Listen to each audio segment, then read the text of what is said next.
Vice President Harris and Governor Walz are out campaigning ahead of the kickoff of the Democratic National Convention in Chicago. Keynote address tonight from President Biden, who transformed the race when he passed the baton to Harris last month. Rachel Scott is on the scene in Chicago. Good morning, Rachel. George, good morning to you. And this is hardly the convention that Democrats envisioned months ago. But this morning, more than 50,000 people, 5,000 delegates, and some of the biggest names in the party's politics are descending here on Chicago to rally behind the new candidate in this race, Vice President Kamala Harris. Her challenge this week, laying out her own vision and putting her own stamp on this convention. Overnight, Vice President Kamala Harris touching down in Chicago, kicking off the Democratic National Convention with a narrow lead over Donald Trump. Through these next 79 days, we will continue to build community, build coalitions, and remind each other we are all in this together.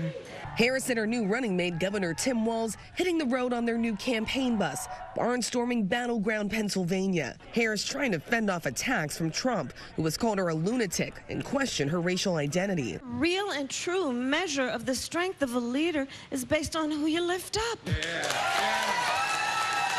That's what we see as strength. We know what strength looks like.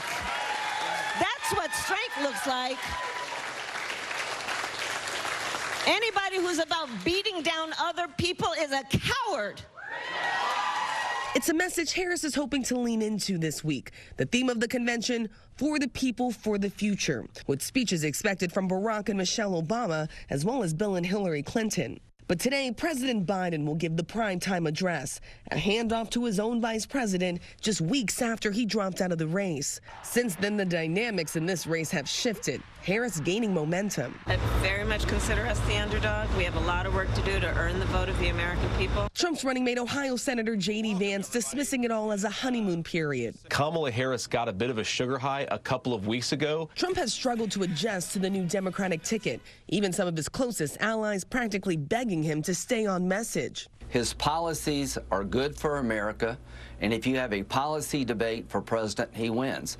Donald Trump, the provocateur, the showman, may not win this election. But the former president is having a hard time sticking to the issues, veering into personal insults, this weekend claiming he's a, quote, better-looking person than her. They said, no, her biggest advantage is that she's a beautiful woman. I'm going, huh. I never thought of that. I'm better looking than she is. Donald Trump and Senator J.D. Vance will be hitting the campaign trail every single day this week, really trying to counter-program the Democratic National Convention. And back here in Chicago, officials are bracing for large demonstrations, including protests to the Biden administration's response to the Israel-Hamas war. Now, Vice President Kamala Harris has created some distance from President Biden on this issue. Her rhetoric has been very forceful when talking about the rising death toll in Gaza, but there's been no change on policy, Will. Rachel Scott in Chicago for us. Rachel, thank you. And there will be heightened security at the DNC as tens of thousands of pro-Palestinian protesters are expected to demonstrate in Chicago this week. There's a massive march planned for today, and Chief National Correspondent Matt Gutman is in Chicago with those details. Matt, good morning to you. Hey, good morning, Will. And that first major test happens in just a couple of hours here.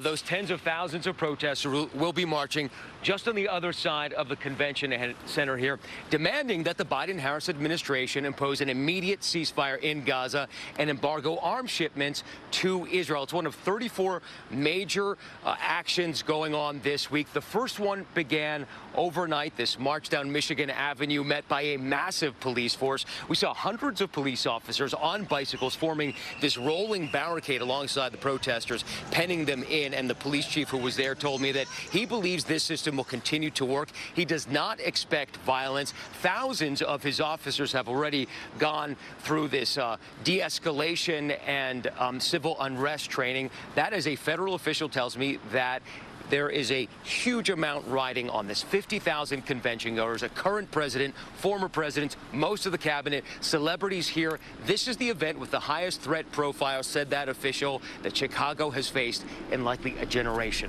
George. Okay, Matt, thanks. Let's go back to the convention floor with our political director, Washington Bureau Chief Rick Klein. Rick, some new polls show just how much this race has changed. Yeah, good morning, George. You know, Donald Trump went into and out of his convention with a distinct advantage in the polling. That has been turned around and erased in the weeks since Kamala Harris got in the race. Our latest polling with Ipsos and the Washington Post shows Vice President Harris with a 5-point edge over Donald Trump nationally, a similar edge in the battleground states as she has made up real ground among independent voters. And in the battleground states, some new polling from the New York Times and Siena College tells you the tale of how Harris has surged. Still a very close race, down just 2 points in Nevada. The Sun Belt been very friendly to her so far. North Carolina, a 3-point edge for Kamala Harris. Arizona, a 4-point edge. That's notable, George, because this same polling had had Biden down by 9 points back when he was in the race against Trump a couple of months ago, George. Economy still top of mind? Yeah, and look, these issues are so important because you see a real split in terms of the perceptions of these candidates. You still see an edge for Harris on some of the issues that are maybe a little less relevant for voters, according to the polling. Abortion, only 59% of voters say that's a key issue. Harris has an advantage there, similar with health care. The economy, though, that's an issue that almost 9 in 10 voters say is important to their vote. Trump is +9 in trust to handle that issue. Crime and safety, Trump +3. Immigration and the border, Trump +10. So Harris hasn't talked a lot about issues so far. That's going to change this week, and a lot of this is about rebranding herself and resetting the race in terms of how voters are perceiving on these issues, because right now this is an area when you're talking about the issues, advantage Donald Trump, George. Okay, Rick, thanks. Let's bring in our Chief White House correspondent, Mary Bruce, our Chief Washington correspondent, John Carl. Mary, you got caught up in all those storms yesterday, but let's talk about the speech tonight with President Biden. Going to be a bittersweet moment for him, but he'll get a lot of love in that hall.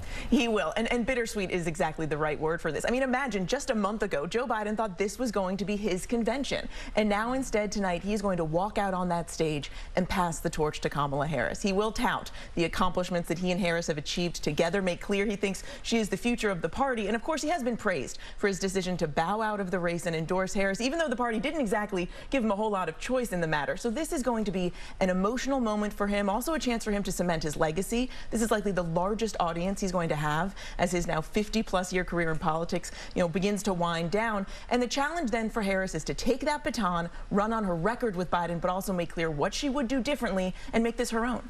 And John, you and I have been covering politics for a long time. It's really hard to think of a more consequential summer in American politics. You go back to that debate less than 2 months ago, June 27th.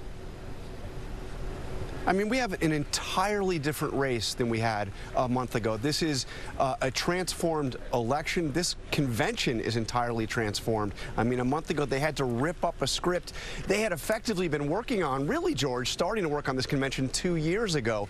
Now you have Kamala Harris, who was a vice president standing in the shadows of an unpopular president, now suddenly the undisputed leader of a newly energized Democratic Party. And, George, what I would look for here is Harris, as Mary suggested, to subtly but clearly distance herself from Joe Biden, and interestingly also from herself and from the positions she took when she ran in an ill-fated campaign 4 years ago for the Democratic nomination as somebody at the far left of the party. Now she is a transformational figure, or wants to be one, who can appeal to the left of her party, the center of her party, and also to disaffected Republicans unhappy with Donald Trump. Meantime, John, former President Trump seems to be disoriented by the change.